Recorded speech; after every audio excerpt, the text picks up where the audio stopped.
5월 31일 살아계신 하나님의 말씀 에스겔 11장 19절부터 21절 말씀 가지고 부드러운 마음의 소유자라고 하는 제 말씀 드립니다.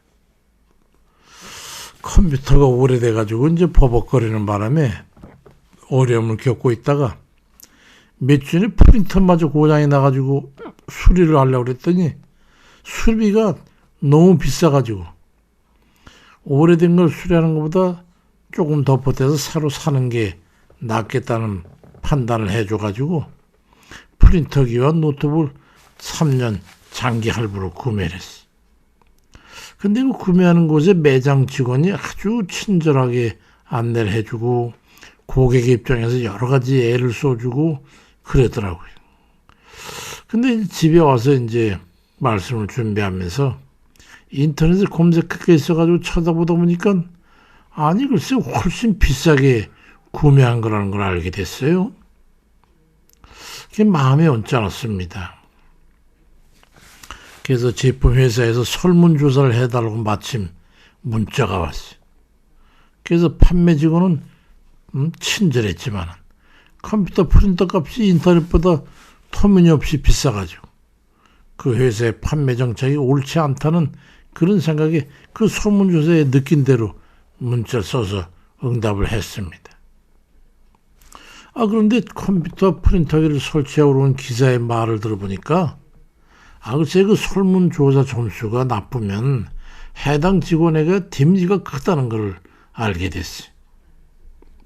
회사의 가격 정책이 마음에 들지 않는 것이지 그 직원에게는 아무 불만이 없고 참 감사하게 생각했는데 결론적으로 보면 그 직원에게 피해를 주게 된 거예요. 이 가슴이 덜컹하더라고요. 고의는 아니었지만은 그 직원에게 피해를 준 것 같아서 며칠 동안 죄책감에 마음이 안 좋았어요. 이거 어떻게 하면 좋은가. 다시 그 설문지에 들어가서 아무래도 다시 두 번째로는 그건 설문을 제출할 수가 없게 돼 있더라. 수요일 내 아들네 집에 가는 게 그 길이 있으면 그 직원에게 찾아가서 이해를 구하려고 합니다. 결국 너그럽지 못하고 다른 이의 입장을 배려하지 못한 그런 각박하고 경솔한 그런 마음 때문에 그런 결과를 갖게 된 거예요. 그리스도인들은 부드러운 마음을 가져야 됩니다. 그 부드러운 마음이라고 하는 것은 완악한 마음과는 정반대의 마음이죠. 제가 그렇게 완악한 것 같아요. 잠언 28장 14절에도 보면 하나님을 항상 경외하는 자는 복되거니와 마음을 완악하게 하는 자는 재앙에 빠지리라만. 참 마음이 너무 안 좋았어요. 완악한 마음을 품어가지고 재앙을 당할 겁니까? 아니면 부드러운 마음을 품어가지고 하나님과 동행하는 그런 복된 삶을 살 것입니까? 이거 선택의 기로에 섰던 거예요. 물론 부드러운 마음을 품어야 되겠지요. 저녁에 잠자리 기도를 하면서도 영 마음이 편치 않았어요. 아이들이 연못에 돌을 던지는 노래를 하는 것은 아이들에겐 재밌지 모르지만은 연못에 연꽃 위에 앉았다가 돌에 맞아 죽거나 다치는 개구리에게는 이 생사의 문제일 수 있다는 걸 우린 간과하고 사는지도 몰라요. 그래서는 안 되는데도 말이죠. 관용하고 너그럽고 용서해야 할 때 그렇지 못한 것은 누군가에게 큰 해를 입히게 된다고 하는 것을 우리는 항시 잊지 말아야 합니다. 삶이란 그 입장에 따라서 운명적일 수도 있다는 거예요. 잠언 19장 6절에도 너그러운 사람에게는 은혜를 구하는 자가 많고 선물 주기를 좋아하는 자에게는 사람은 친구가 된다고 그렇게 말씀하고 있고 디모데전서 6장 18절에도 선을 행하고 선한 사업을 많이 하고 나누어 주기를 좋아하고 너그러운 자가 되게 하라고 말씀합니다. 너그럽지 못하고 친절하지 못하고 관용하지 못하면 결국은 자유와는 관계없이 악을 저지를 수 있다는 거예요. 부드러운 마음은 그러면 어떤 마음일까요? 결국 하나님의 규례와 율례를 마음에 깨달아 그대로 행하는 그런 것이죠. 그게 부드러운 마음이죠. 에스겔 11장 19절 이하에 보니까 내가 그들에게 한 마음을 주고 그 속에 새 영을 주며 그 몸에서 돌 같은 마음을 제거하고 살 같은 부드러운 마음을 주어 내 율례를 따르며 내 규례를 지켜 행하게 하리니 그들은 내 백성이 되고 나는 그들의 하나님이 되리라고 말씀합니다. 그래야 하나님의 관용하심으로 다른 일을 대할 수 있기 때문이죠.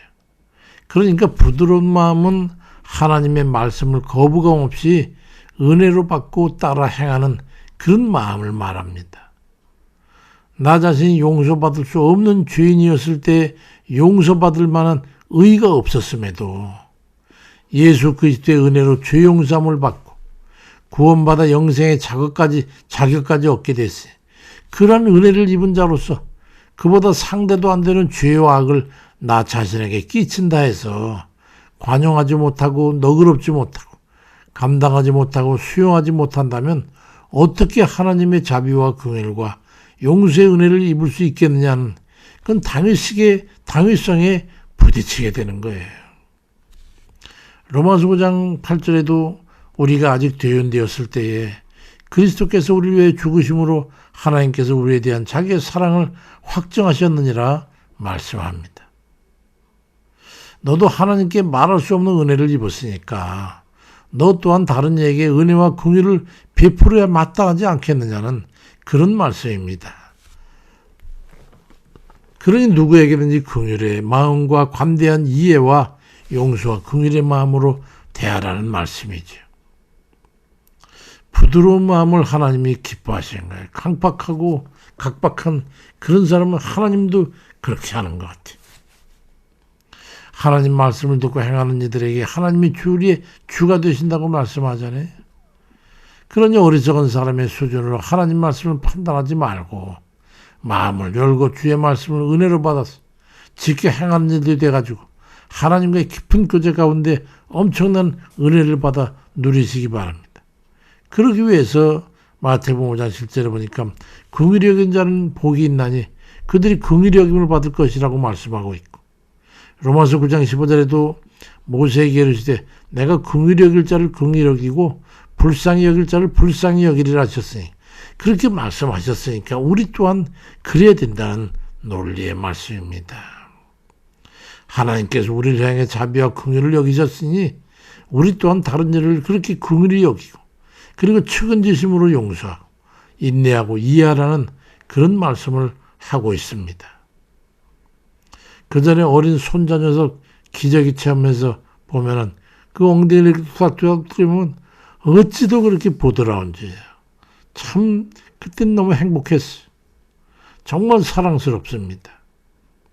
하나님께서 우리에게 그 같은 돌 같은 마음을 제거하고 아기의 살처럼 부드러운 마음을 주셨을 때는 우리의 그 부드러움을 보면서 하나님이 얼마나 기뻐하셨을까요? 사랑스러웠지 않겠습니까? 우리는 하나님의 말씀을 잘 이해해야 합니다. 하나님께서 우리에게 그 아기처럼 부드러운 살 같은 마음을 주셨다면 우리는 그 부드러움을 가지고 다른 이에게 어떠한 대함의 모습을 가져야 할지를 우리는 다 알 수 있어요. 주의 뜻대로 지켜 행하는 그런 부드러운 마음을 가지고 하나님 백성으로 살아가면서 우리가 있는 것은 너그러움과 관용과 친절과 긍휼과 자비가 있는 그런 삶의 현장이 되도록 그래가지고 하나님 백성의 너그러운 삶을 통해서 하나님께 영광을 돌리는 그런 이들 다 되시길 주의 이름으로 축원드립니다. 아버지, 참 우리의 이 호황되고 말이죠. 각박하고 참 악한 우리의 심령을 어찌하면 좀 아버지 은혜로 부드러운 그런 돌 같은 마음이 깨지고 어린아이 살처럼 부드러운 그런 마음이 될지 우리는 얼만큼 더 가야 그런 삶이 될까요? 주님 너무 죄송스럽고 우리 악함을 부디 용서해 주시기를 주님 간절히 바랍니다. 아버지 뜻대로 우리에게 그 같은 마음을 주셨건만 우리가 그 같은 살 같은 부드러운 마음을 가지고 행하지 못하는 것을 용서하옵소서. 그리고 하나님 우리의 마음과 뜻을 주장해 주세요. 그래서 부드러운 마음, 너그러운 마음, 용서와 관용과 긍휼과 자비가 있는 그런 마음을 갖도록 아버지 역사해 주세요. 우리를 붙잡아 주세요. 정말 죄송해요, 아버지.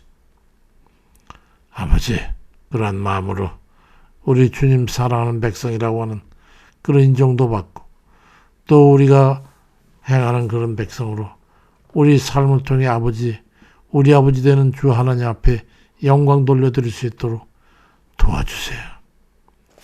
이 나라의 큰 아버지 위기에 있습니다. 정말 선하고 바른 이들가 이 나라의 지도자가 될 수 있도록 하나님 도와주시고 잡범, 전과자, 아버지 거짓말, 불의한 자 이러한 자가 지도자가 되지 못하도록 하나님 백성을 긍휼히 여기시고 붙잡아 주옵소서. 어찌 하나님의 공의가 불의를 덮겠습니까? 우리 아버지 공의가 마땅히 승할 줄로 믿습니다. 감사드리고 예수 그리스도 이름으로 기도드립니다. 아멘입니다.